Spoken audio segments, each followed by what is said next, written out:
yes friends, today we will be seeing an amazing game by Rubinstein versus Lasker in 1909. This was played in St. Petersburg.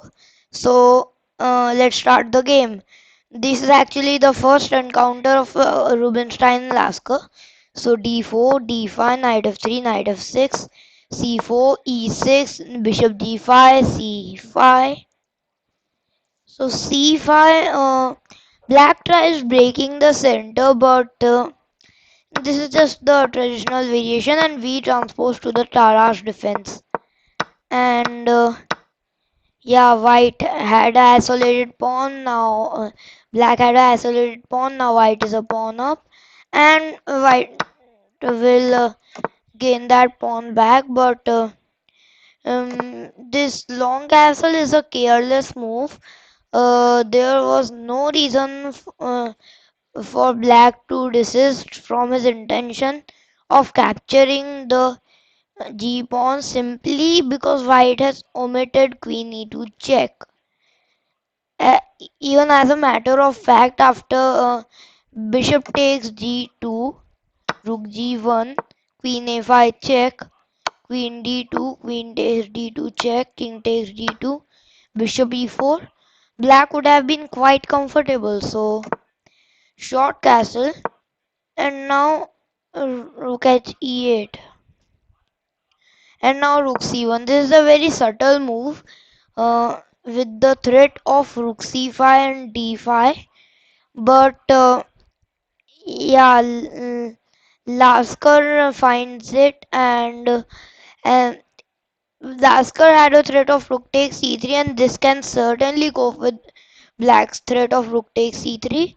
But Lasker still goes ahead with it and takes, but yeah, and then white sacrifices in counter. So now and queen c1 is played. So rook takes, f takes, and rook d7. So we end up in so white gets a pawn, and we end up with Rubinstein pawn up and Lasker in a losing queen ending, losing queen and rook ending.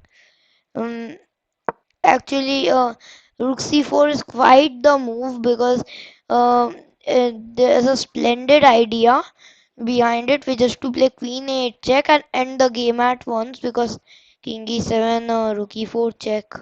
So, and then black is forced to exchange queens to a lost ending. So, quite genius. f5, queen c5, queen f8 check can be played, but queen e7. We trade, and now Rubinstein is two pawns up. I mean, like, yeah. So rook d1 check, king f2, rook d2 check, and black gains one pawn back, but white cuts off black's king, so it is still quite bad, and white has a central passed pawn. So white keeps pushing with his majority, and I think white's idea is to play e6 rook d7. So king e7 and now rook a6 back, king f7 and now rook d6. And Lasker for some reason doesn't want to repeat. So now rook c6 is played and finally a3. And you might think that why did he resign? Well, if you just give white one more move, white will play this and then this, and if black plays this, oh boy, it will be game over. Yep, these pawns aren't letting anything slide. So, this was the game. Pretty one-sided. Uh, Rubinstein just crushed, as he is referred to the one of the strongest players who never became a world champion. So yeah, basically what happened, white got a pawn early game, and then black tried getting it back, but black didn't get it back. and white just liquidated, got a second pawn, lost his second pawn, but he at that time he had a passer and a dream, and yeah, it was over. So this was the game. Now, what is the takeaway from all of this? Well, we learn a few things like one is about how black managed to. Firstly, let's see. So, best thing is that white's technique in the end game basically. So that is the most important thing.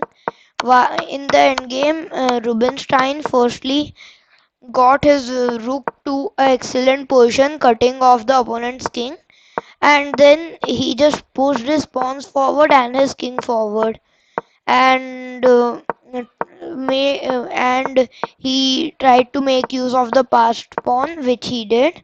So this was the game. I hope you like this video. Don't forget to click the subscribe button and the bell icon. Thank you.